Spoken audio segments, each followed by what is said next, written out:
नमस्ते दोस्तों, मैं रमेश काला जीके विद काला पर आपका स्वागत करता हूं। दोस्तों, कक्षा 12 एनसीईआरटी न्यू सिलेबस 2021-22 वाला 70 पॉलिटिकल साइंस का first chapter cold war era, शीत युद्ध का दौर।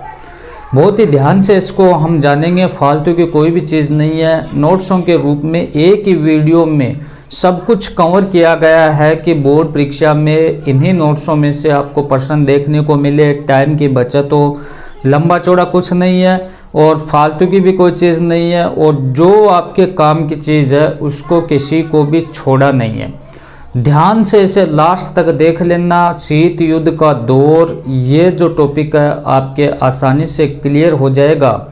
शीत युद्ध क्या है, शीत युद्ध की शुरुआत कब होती है, शीत युद्ध का अंत कब होता है, क्या इसके कारण थे, क्या इसके परिणाम निकले, क्यूबा मिसाइल संकट क्या है, गुट निरपेक्षता क्या है, भारत और शीत युद्ध का संबंध किस प्रकार से है, सारी चीज़ें इसमें हम एक ही वीडियो में जानेंगे। तो इसके लिए आप वीडियो को अभी से लाइक कर दीजिए। चैनल पर आप नए हैं तो चैनल को सब्सक्राइब करके बेल आइकन को प्रेस कर लीजिए। प्लेलिस्ट में जाकर आप देखोगे तो कई सब्जेक्ट साथ में आपके पॉलिटिकल साइंस कंप्लीट प्लेलिस्ट में मिलेगी। डिस्क्रिप्शन में लिंक मिल जाएगा, वहाँ से जाकर आप ज़रूर देखें। पहली चीज़ है हमारी अध्याय फर्स्ट है एनसीईआरटी के अकॉर्डिंग आपके राजनीति विज्ञान का शीत युद्ध। अब देखो, शीत युद्ध की शुरुआत कब होती है, कहाँ से होती है, उसको थोड़ा सा आप समझें, उसके बाद में समझेंगे कि शीत युद्ध होता क्या है। तो 2 विश्व युद्ध हुए थे, आपको पता होगा। 1914 से 1918 तक पहला विश्व युद्ध था और दूसरा था 1939 से 1945 तक, ये दूसरा विश्व युद्ध था। दूसरे विश्व युद्ध में है उसमें 2 गुट थे। कौन कौन से? एक मित्र राष्ट्र, दूसरा दूरी राष्ट्र था। ठीक है, अब मित्र राष्ट्र में सोचने की बात है, थोड़ा सा ध्यान दें। मित्र राष्ट्र में सोवियत संघ, फ्रांस, ब्रिटेन और अमेरिका देश थे। किसमें? मित्र राष्ट्र में। और दूरी राष्ट्र में जर्मनी, जापान और इटली थे। अब देखो, ध्यान से आप देखें, मित्र राष्ट्र में सोवियत संघ यूएसएसआर था और यूएसए भी था, अमेरिका भी था। एक ही गुट में होने के बाद में शीत युद्ध की नौबत आ गई। कैसे, क्या हुआ, क्या कारण रहे होंगे? तो शीत युद्ध को समझने से पहले शीत युद्ध जैसे शुरुआत होती है उसको आप देखें। जब 1945 में अमेरिका द्वारा हिरोशिमा और नागासाकी, जो जापान के 2 शहर थे, उन पर अणु बम गिराए गए, तो ये खबर किसके पास नहीं थी? आपके सोवियत संघ के पास नहीं थी। और वो शीत युद्ध का द्वितीय विश्व युद्ध का अंत कर देते हैं। उसके बाद में द्वितीय विश्व युद्ध के बाद में 2 महाशक्तियाँ उभर कर सामने आई। कौन कौन से? एक तो सोवियत संघ और दूसरी अमेरिका। अब ये दोनों महाशक्तियाँ विश्व में अपना अपना प्रभुत्व स्थापित करना चाहती थी, अपने को शक्तिशाली बनाना चाहती थी। प्रभुत्व की इनके बीच में लड़ाई थी, हथियारों की होड़ इनमें लग चुकी थी। एक दूसरे देश है वो हथियार इकट्ठा करना शुरू कर दिया था। जो अमेरिका है वो पश्चिमी के जो विश्व का आप मानचित्र देखोगे तो पश्चिम साइड के जो भी देश हैं उन पर प्रभुत्व करना शुरू कर दिया था। कौन? अमेरिका। और जो पूर्वी देश हैं उन पर प्रभुत्व स्थापित करना शुरू कर दिया था यूएसएसआर, संयुक्त राष्ट्र, आपके सोवियत संघ है वो स्थापित करना, उन देशों पर प्रभुत्व स्थापित करना शुरू कर दिया था। दोनों में हथियारों की होड़ शुरू हो गई, प्रतिस्पर्धा शुरू हो गई, कंपटीशन शुरू हो गया, वर्चस्व की लड़ाई, उनमें कौन आगे बढ़े इसकी लड़ाई शुरू हो गई थी। तो इसके लिए क्या हुआ, दोनों के बीच में एक वैचारिक क्रांति हुई। उसमें गोलियां नहीं चली, एक वैचारिक क्रांति हुई। अब ये शीत युद्ध क्या है, इसको समझने के लिए देखो, आपको एक परिवार का उदाहरण लेना पड़ेगा। शीत युद्ध में होता क्या है कि शीत युद्ध में जैसे एक परिवार में कई सदस्य होते हैं, उनका आमना सामना नहीं होता। जैसे लट, आपके जो लट हैं, बर्छी वाले, उनसे लड़ाई न होकर एक वैचारिक लड़ाई होती है। जैसे इसका सफल उदाहरण अगर देखें तो सास बहू की होती है। सास बहू के बीच में वैचारिक लड़ाई होती है। वो आमना सामना तो करते नहीं, कभी कभार कोई थोड़ा बहुत करते हैं, लेकिन वो सास के लिए बुरा बोलती है, बहू अपने हस्बैंड को कहती है कि तेरी माँ ऐसी है, वो है, ये है, और उसके बाद में बहू के लिए बुरा भला बोलती रहती है सास। तो ये जो उनका आमना सामना न होना, किसी थर्ड पर्सन के तहत उनकी बुराई होना, उनकी ईर्ष्या होना, ये क्या है, ये शीत युद्ध है। इसमें दबाव का माहौल रहता है, लेकिन प्रत्यक्ष लड़ाई नहीं होती, वैचारिक लड़ाई होती है। वैसा ही कुछ इसमें होता है 1945 के बाद में। देखो शीत युद्ध क्या है। शीत युद्ध वह अवस्था है जब दो या दो से अधिक देशों के मध्य तनावपूर्ण वातावरण हो, लेकिन वास्तव में युद्ध ना हो। तनावपूर्ण वातावरण होता है, वैचारिक क्रांति होती है उनके बीच में, प्रतिस्पर्धा, ईर्ष्या, ये एक दूसरे के, जैसे कि जब सास बहू की लड़ाई होती है तो बहू क्या करती है, अपने बच्चे को पीटती है। तो ऐसे ही कंडीशन इन पर होता है कि अमेरिका वो प्रत्यक्ष रूप से हमला नहीं बोलता है, किस पर है, सोवियत संघ पर, और सोवियत संघ प्रत्यक्ष हमला नहीं बोलता है किस पर, अमेरिका पर। लेकिन जो उनके अधीन देश थे, जैसे सोवियत संघ के अधीन था आपका इराक, उस पर अमेरिका का हमला करना, इस प्रकार से जो इनके अधीन थे उन पर वो हमला करते थे, वैचारिक क्रांति करते थे। द्वितीय विश्व युद्ध के बाद देखो अमेरिका और सोवियत संघ के बीच वाद विवाद वो बढ़ता गया। रेडियो प्रसारण तथा सैनिक शक्ति के प्रसार द्वारा लड़े गए स्नायु युद्ध को शीत युद्ध कहा जाता है। रेडियो के माध्यम से युद्ध लड़े गए, जैसे उनकी एक दूसरे की ईर्ष्या और उनकी कमियां बताई गई, उनको सामने, विश्व के सामने इस प्रकार से रखा गया कि ये बेकार है। तो ये जो वैचारिक क्रांति थी, इसमें मारकाट नहीं होती थी, विचारों की लड़ाई होती थी, डर का माहौल रहता था, दबाव का माहौल रहता था, लेकिन वास्तव में मारकाट वाली स्थिति नहीं होती थी, वो शीत युद्ध था। द्वितीय विश्व युद्ध की समाप्ति के बाद दो महाशक्तियों का उदय हुआ, पूंजीवादी विचारधारा का प्रतिनिधित्व करने वाले संयुक्त राज्य अमेरिका और समाजवादी विचारधारा के सोवियत संघ का। देखो द्वितीय विश्व युद्ध के बाद दो महाशक्तियों का उदय हुआ, एक पूंजीवादी विचारधारा को मानने वाला था अमेरिका और समाजवादी विचारधारा को मानने वाला था सोवियत संघ। द्वितीय विश्व युद्ध के बाद दोनों महाशक्तियों के बीच जारी शीत युद्ध के कारण दुनिया दो गुटों में स्पष्ट रूप से विभाजित हो गई, दो गुटों में बंट गई। ये विभाजन पहले यूरोप में हुआ। देखो ये यूरोप से ये विभाजन हो गया जर्मनी से। जर्मनी में एक शहर था बर्लिन, 1961 में बर्लिन से एक दीवार बना दी गई। उसका पश्चिमी हिस्सा था वो था आपके संयुक्त राज्य अमेरिका के अधीन, उसका पूर्वी हिस्सा था वो था सोवियत संघ के अधीन। तो देखो पश्चिमी यूरोप के अधिकतर देशों ने संयुक्त राज्य अमेरिका का पक्ष लिया और पूर्वी यूरोप के सोवियत संघ के खेमे में शामिल हो गया। ये खेमे पश्चिमी और पूर्वी गठबंधन कहलाई। ठीक है, पश्चिमी और पूर्वी गठबंधन का ऑटोमेटिक हो गए, क्योंकि जो पश्चिम की साइड में जो देश थे वो अमेरिका के अधीन थे तो वो पश्चिमी गुट कहलाए, और पूर्व के जो देश थे वो सोवियत संघ के अधीन थे तो वो पूर्वी गुट कहलाए।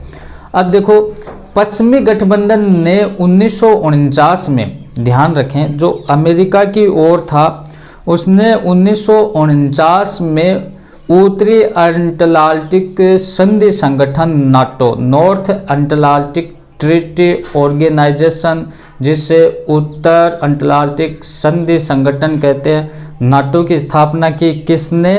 पश्चिमी संगठन वाले ने, अमेरिका साइड वाले ने। तो पूर्वी गठबंधन ने 1955 में वार्सा पैक्ट की स्थापना की थी। तो वार्सा पैक्ट की स्थापना किसने की थी? पूर्वी गठबंधन वालों ने। अपना प्रभाव क्षेत्र बढ़ाते हुए उनसे प्राप्त अन्य लाभों को देखते हुए महाशक्तियां छोटे देशों को साथ रखना चाहती थी।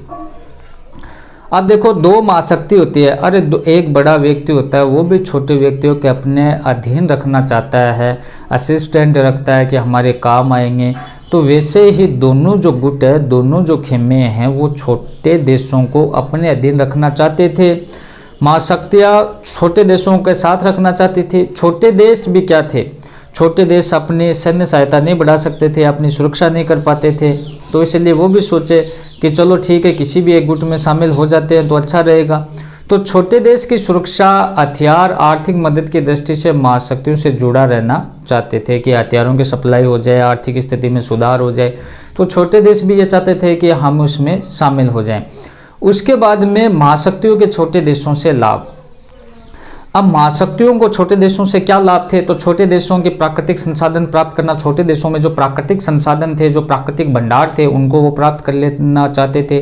सैन्य ठिकाने स्थापित कर लेना चाहते थे। महाशक्तियाँ थी, उस देश में जाकर अपने सैनिक अड्डों को बढ़ावा दिया, आर्थिक सहायता भी उनसे प्राप्त करते थे। अब शीत युद्ध के दायरे की अगर हम बात करें तो शीत युद्ध का दायरा क्या रहा?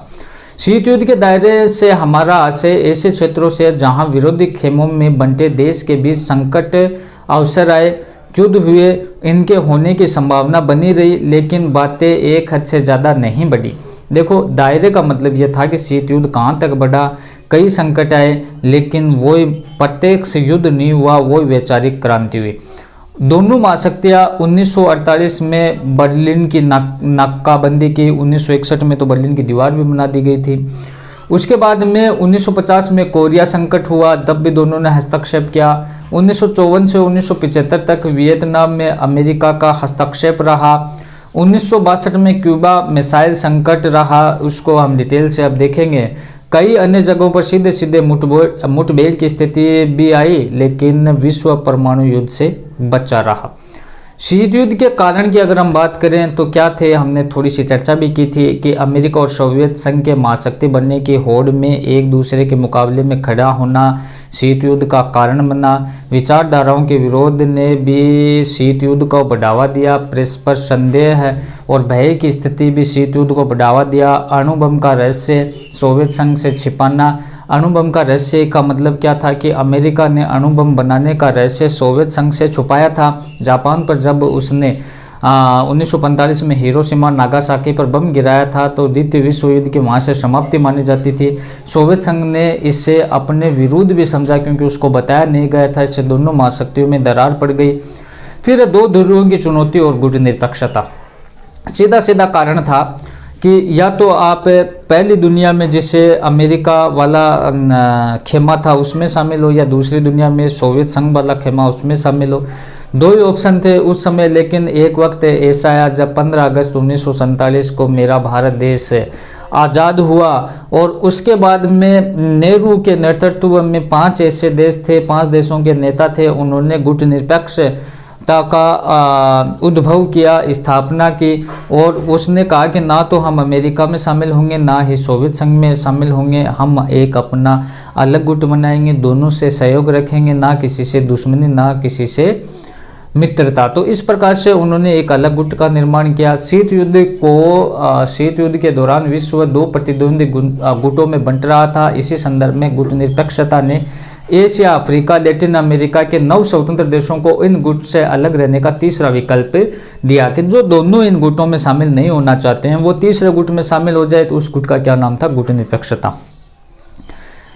से देखो, गुट निरपेक्षता आंदोलन के 5 संस्थापक नेता थे। कौन कौन थे? तो भारत के पंडित जवाहरलाल नेहरू थे, युगोस्लाविया के टीटो थे, मिस्र के नासिर थे, इंडोनेशिया के सुकर्नो थे, और घाना के एनक्रम्मा थे।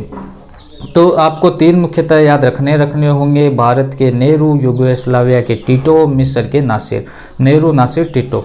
ठीक है। 1961 में बेलग्रेड में गुट निरपेक्ष आंदोलन के पहले शिखर सम्मेलन हुआ था। कब हुआ?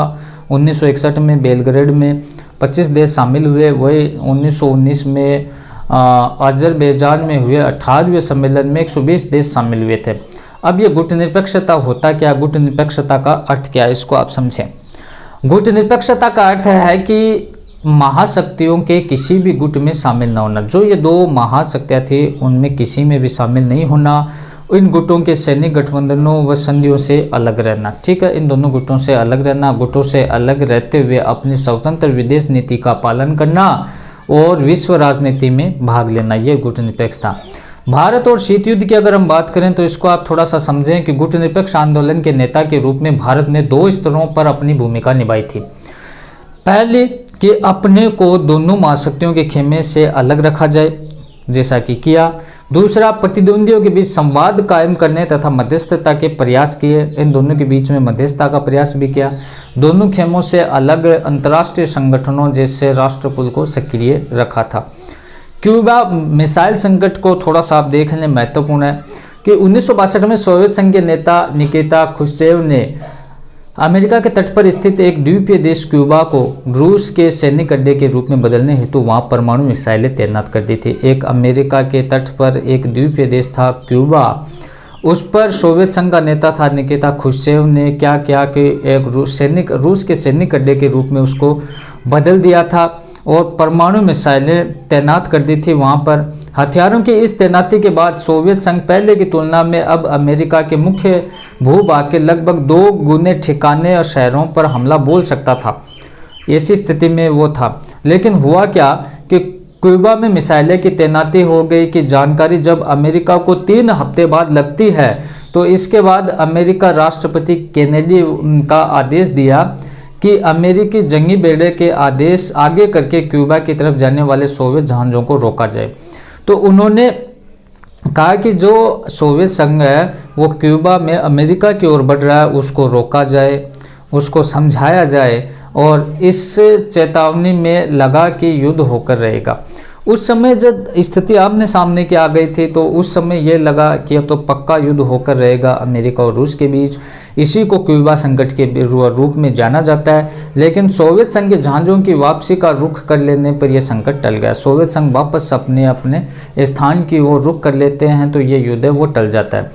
फिर अंतर्राष्ट्रीय राजनीति पर शीत युद्ध का प्रभाव। अंतर्राष्ट्रीय राजनीति पर शीत युद्ध का प्रभाव क्या पड़ा, मेन परीक्षा में यहाँ से प्रश्न आराम से आपको देखने को मिल जाएगा, ज़्यादा टेंशन लेने की आवश्यकता नहीं है। तो पहला नकारात्मक प्रभाव की हम बात करें तो शीत युद्ध ने अंतर्राष्ट्रीय राजनीति में भय और संदेह के वातावरण को निरंतर बनाए रखा। ये आपको पता, शीत युद्ध हुआ तो भय की स्थिति बनी रही। इसने सैनिक गठबंधनों को जन्म दिया, सैनिक अड्डों की स्थापना की, अलग अलग सैनिक अड्डे बनाए गए, शस्त्रों की दौड़ तेजी से, हथियारों की दौड़ वो तेजी से ग्रो हुए और विनाशकारी शस्त्रों के निर्माण को भी बढ़ावा दिया। इसने विश्व के 2 गुटों में बांट दिया। इसके कारण संपूर्ण विश्व पर परमाणु युद्ध का भय छाया रहा। सकारात्मक प्रभाव की अगर हम बात करें तो शीत युद्ध के कारण गुट निरपेक्ष आंदोलन का जन्म हुआ और इसका विकास हुआ। इसकी भयावहता के कारण शांतिपूर्ण सह-अस्तित्व को प्रोत्साहन मिला कि इसकी भयावहता को देखते हुए लोग अंदर डरे रहे और ज़्यादा युद्ध की संभावना नहीं बनी। इसके कारण आणविक शक्ति के क्षेत्र में तकनीकी विकास को भी प्रोत्साहन मिला। इसने नई अंतर्राष्ट्रीय अर्थव्यवस्था को भी प्रोत्साहन किया और अंततः क्या होता है कि 1991 में सोवियत संघ का विघटन हो जाता है। सोवियत संघ के विघटन के साथ ही और इस शीत युद्ध का अंत हो जाता है। तो जितने छोटे बड़े सारे प्रश्न इसमें से आपको मिल जाएंगे, ध्यान से इसको देखें। नोट्स आपको अगर लेने तो इस चैनल की कम्युनिटी में डिटेल मिलेगी और इसको डिटेल से पढ़ाया गया। काला की पाठशाला एक चैनल और है हमारा, काला की पाठशाला, वहाँ जाकर भी आप जरूर देखें। धन्यवाद साथियों, बाय।